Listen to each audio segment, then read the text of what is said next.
Welcome to the Landscaping Podcast. My name is Joel Barnett and I'm your host. And today's episode is the 22nd Instagram Live that we've done. First one that hasn't been done on a Sunday. So today's Monday, recording this, but still had some good questions come in. And because it got extended, I had a couple of extras. So there's 2, 4, 6, 8, 10, 12, and a couple of doubles up. So about 14 questions. So plenty to get through today. And just a couple of crackers to start off with as well. Mr. Trevian from AT Stone Masonry said, being profitable or creating sublime work, do you find the perfect balance over time? That is a great question and one that I'm yet to find the answer of, but I think it's the perfect storm is to do that, is to be able to be really creative and do perfection in your work and also make a profit. So it's obviously not something you're going to start off with in the early days. You kind of need to build the reputation first. But I'm pretty certain that you can do it. You've just got to, as I said, build that reputation so that you're doing the sublime work and then start charging for it, and people are going to want to pay for it. The right people want to pay for it. So definitely is achievable, but also definitely does take time. And then by the time you get there, that could be time when you start to retire, when you finally achieve it. So it's one of those things, like when you actually have to retire is when you're wanting to, then that's when you've got money to spend and you're not able to do it. So definitely, I think it's a balance, isn't it? Being able to create the sublime work or be profitable. You probably, ideally, you would do the same on every job, but it's probably going to be a balance of sometimes you'll be profitable and sometimes you'll be able to spend a bit more time making the job perfect. And this next question is one of the best that I've heard as well. Just, it excites me hearing it. It's from Jack Lockwood. He said, tips for a first-year apprentice. What should I be focusing on? So the fact that there's a first-year apprentice who's looking into like a little landscaping podcast and wanting to get better just blows me away, that there's someone that showing that much initiative. So I think a tip for you would be to come and work for In-Style Gardens. That'd be a good start. But yeah, just probably listening is the most important thing you can do as a first year apprentice. Try and show initiative. Try and think steps ahead. So when you're, rather than asking what you should be doing next, you want to say, should I be doing this next? So when I say that, I mean, like, do you want me to go and move those pavers, or do you want me to put a mix of mortar on? Just not those specific things, but you want to be thinking the next steps ahead and then ask your employer if they want you to do that next. So they don't necessarily have to think of what you're doing next. You've already sort of given them the answer, and then they might say, yes, that's perfect, or no, I want you to do this. But it's one of those things of when you're asking a question, go with an answer.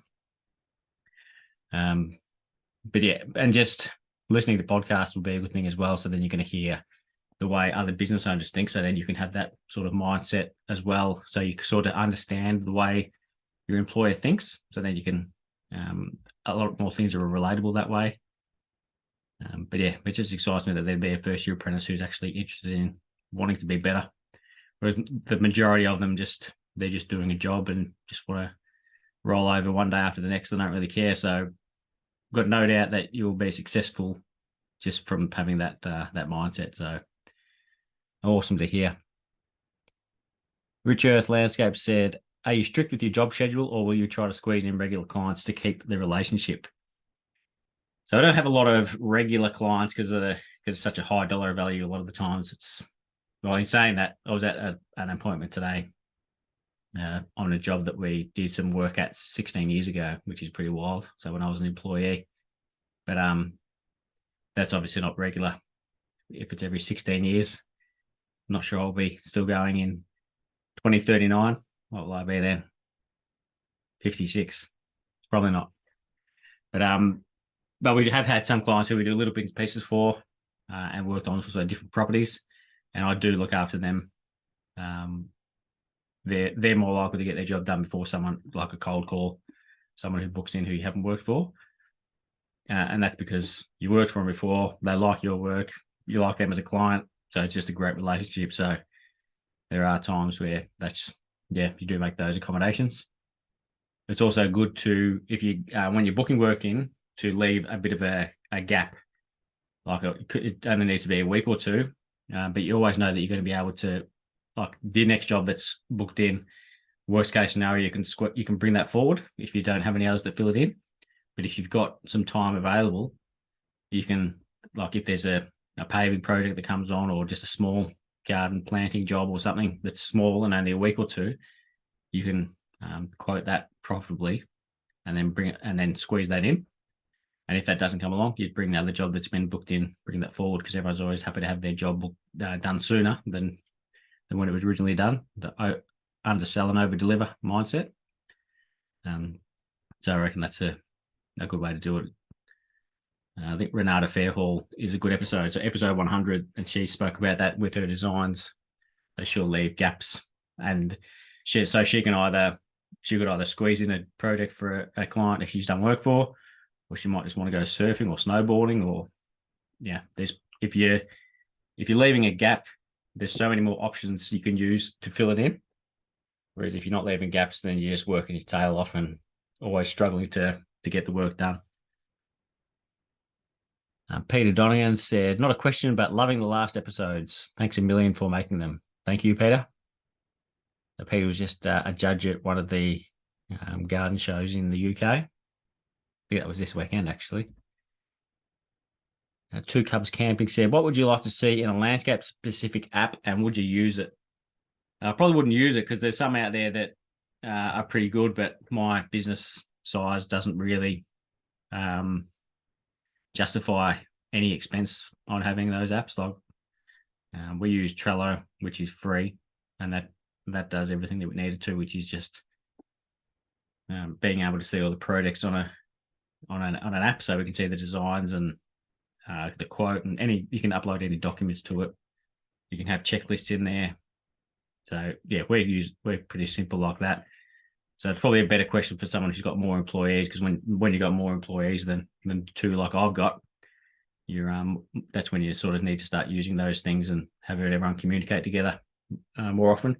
And I also don't use we've also got an app for timesheets, but again, that's just free through QuickBooks, so that uploads to QuickBooks. So the guys just put their hours in that, and then that uploads to when I do the accounting and the pays each week.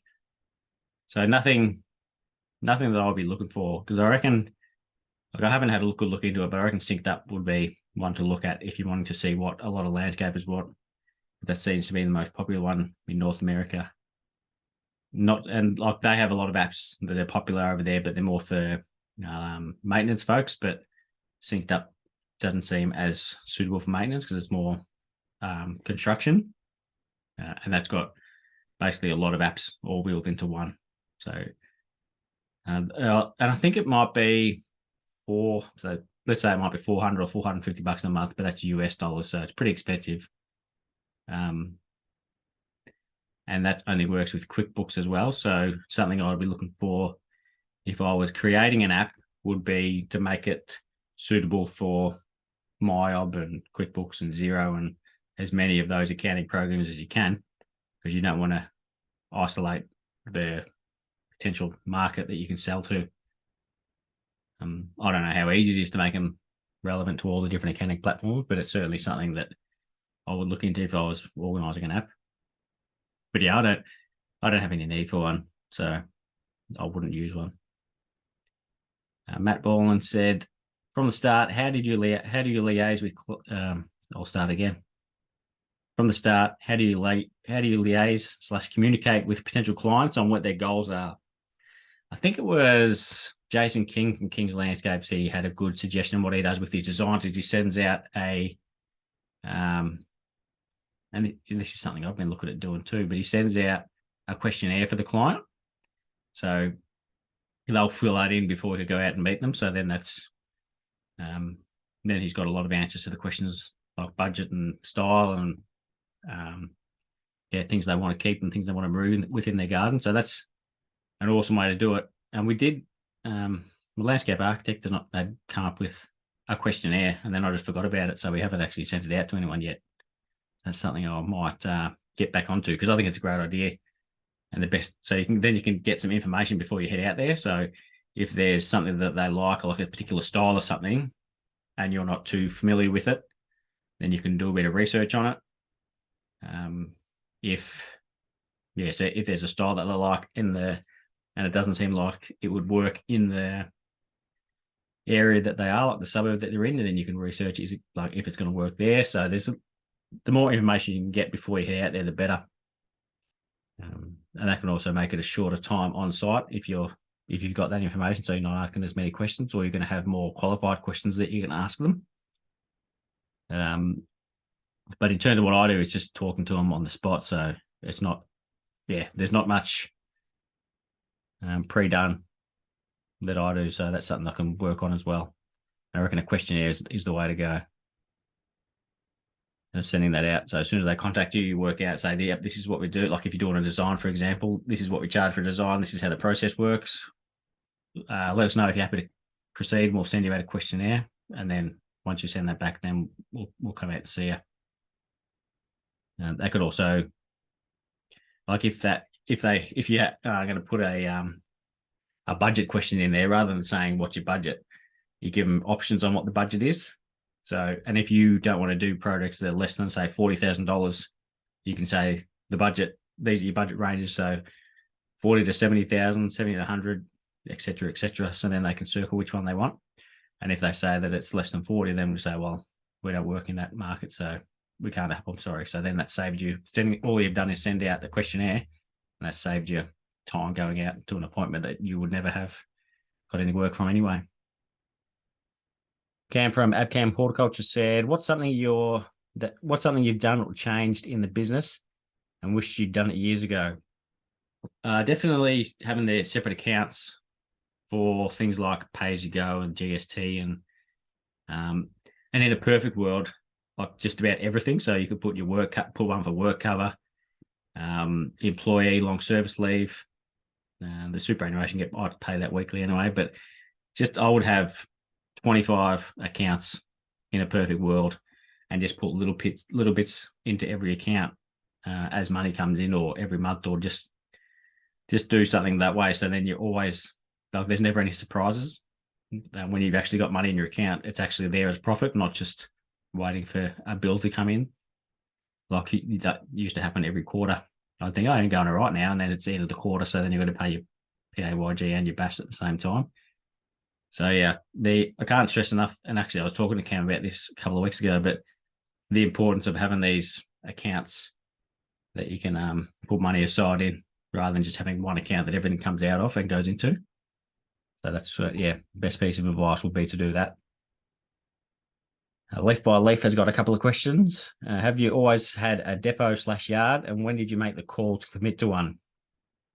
Not always, but I reckon, I don't know if it would have been a year, if I would have gone for a year before I got my first shed. I think I don't know if it was because I had a truck, but I've always had, I've never had a fancy one. So it's always been pretty affordable, and it's always, more than we need. It's always had a shed and a yard at the back as well. So can't ask much more than that. So I've made the call pretty early, and I could never do it without it, because, we've got 3 vehicles and a ton of machines, not machines, but a ton of tools as well that sit there. We've got multiple mixers and whackers and trailers, and store timber there, and all sorts of things. And when it's wet, we can work there as well. So there's plenty of benefits of having one. But yeah, you've got to work out if it's right for you, because if the smaller the business is, the less need there is for one. And also, more importantly, the more employees you've got, the more the repayments are distributed. Like, for example, if let's say you're paying $20,000 a year for one, if you've only got one employee, that $20,000 is spread over 2 people. But if you've got 6 employees, that $20,000 is spread over 6 people. So it makes it easier to pay. But then you've got other things like, you've got more work cover and all sorts of things like that. But yeah, you need to sort of work out if the number of employees that you've got make it justifiable to have have a shed or a yard. And it might, and if it's your first one, you could possibly go halves with someone if you only need a small part of one, but it'd be handy. So we shared out one of our sheds a little bit. I've also had a just like the Storage King storage shed. I had a 6x3 meter one of them for a little while. I didn't have a vehicle there. I only had 2 vehicles at the time, I think. But yeah, I was able to keep the tools there, a couple of and a mixer, I think. But yeah, the bigger you get, the more space you need. And Andy also said, do you think a fuel allowance is necessary if your staff are traveling to multiple sites per day? I would say yes. If they're using their own vehicle, you'd have to give them a fuel allowance. And there's in the award for I think it has the Landscaping and Gardening Award 2010 or something. There's a certain amount per kilometre that employees have to get paid if they're using their car. So, and it's not too crazy. And that doesn't just cover the fuel, but also the wear and tear of it and the insurance and all those little bits and pieces that are hidden. It's not much per kilometre. But that's just one of those things you build into your overheads an hourly rate, so that you're not losing money on it. You're recovering that money on every project that you do. Stephen Island said, what's your thoughts on designers doing the planting scope on jobs? So I reckon sometimes it's all right and sometimes it's not, but it varies on who the designer is and how you got the project. There's designers we work with who do it, and there's others who have asked to do it, and I said I wouldn't do the project if we didn't do it.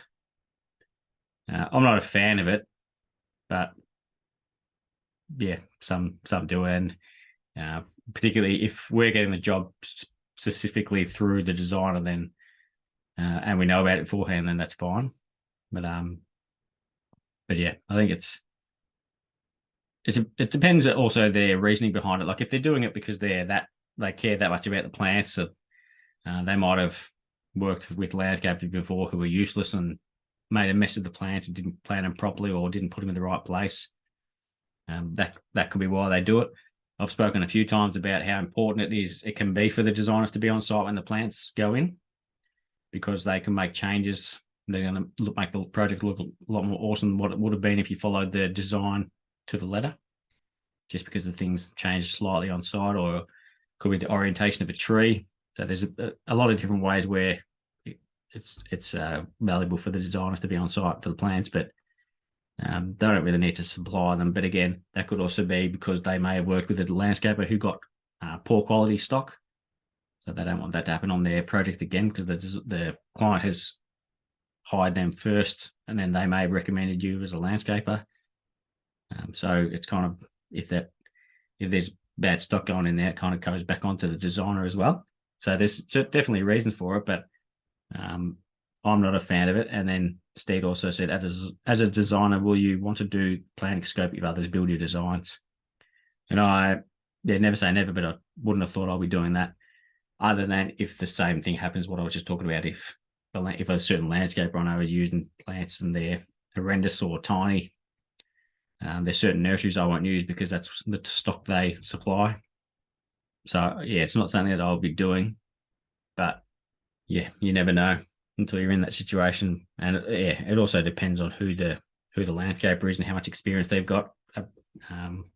When we did the project for Miles Baldwin, he had Brent from Candio Design come, and when we were putting the trees in, he got Brent to come out and position the trees so that they had the best orientation and had the best outlook.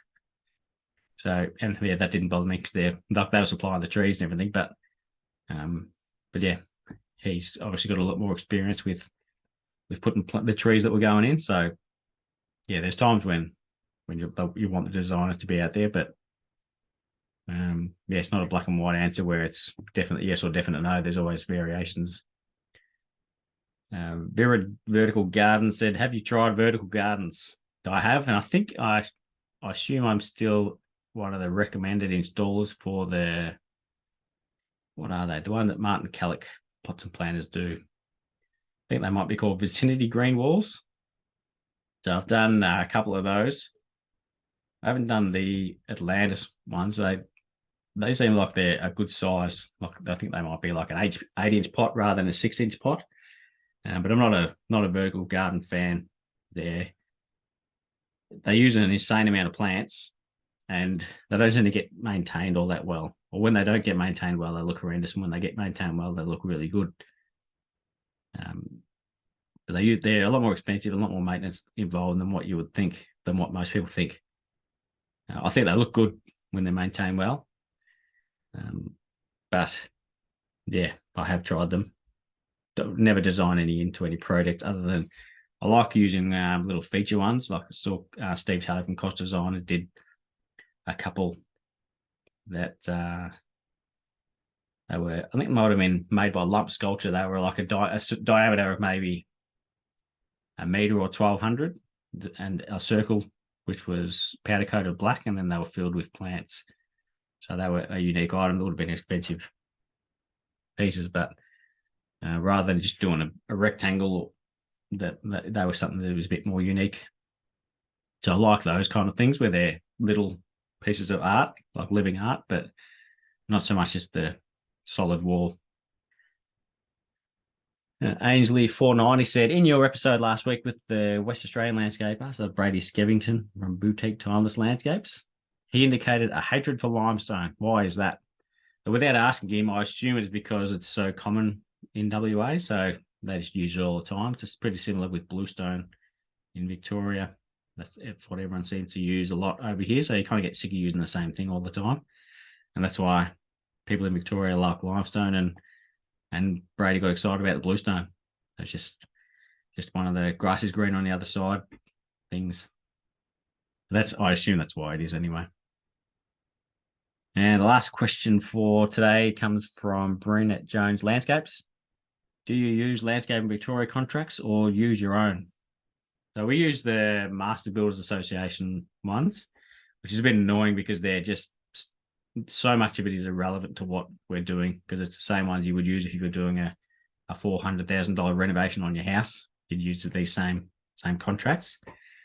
I don't know if they're the same as new houses, but yeah, just a ridiculous amount of paperwork. It's 53 pages, I think. So you have to initial every page, and the client has to initial every page. And if there's two of them on the title, they both have to initial every page and sign it about 6 times, I think. So it's really annoying having to do it. But the reason I didn't use the Landscaping Victoria contracts in the early days was because they were a paper-based one, and I didn't get my pen license until the end of grade 4, and that was just because grade 4 had finished and everyone else has got their license, and we were going into grade 5 where you had to use a pen. So I've got horrendous handwriting. That's why you see when I'm reading out my own questions that I've written down, I struggle reading them because I'm the one who wrote them down with a pen. So that's why I didn't use their paper-based contracts. And then they recently changed to computer-based contracts, because that's what the Master Builders ones are. So they're online. So you fill out all the information on the website and then print it out. So I did that for when Landscaping Victoria brought theirs out. I did that, but then the first one I did, when you send it to the client, they have to you can't get past the third page without accepting a heap of things that are asked in the latter pages. So there might be something that's on page 10, and you have to accept it on page 3, but you can't go past page 3 without accepting it. So it's really weird. So it just makes it awkward between you and the client. So you're telling them you have to say yes to everything before they've had a chance to read it. So I bought a bundle of their contracts, but I'm not using them until that's been fixed, because they talk about the importance of using a contract because it's a legal document and all this other stuff. And then they'll say you have to click yes to questions like, I've read page 10 and accept it completely. You have to click yes to that before you've actually read page 10. So you can go back after doing it, but it's just a little bit of a bug to fix there, and then I'll definitely be using the Landscape Victoria ones once that gets sorted out, because they're also a lot shorter as well, and they can be done online, so you don't need to print it out.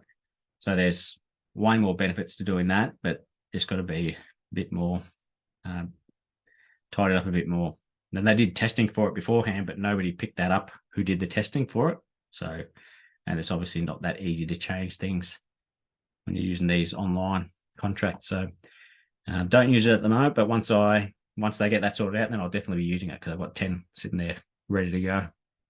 And I'll be doing them on every job as well. So I think they're more expensive than the Master Builders ones, but they're also a shorter one, more relevant to what we're doing, and purely online. So they're a lot better in that regard. Just a little bug to fix up. But that was the final question for tonight. We got Adam Beswick from Avada Gardens out this week. There's a fellow from Tasmania, so husband and wife team running that design and construction company. So give that one a listen, and we'll see you again next week.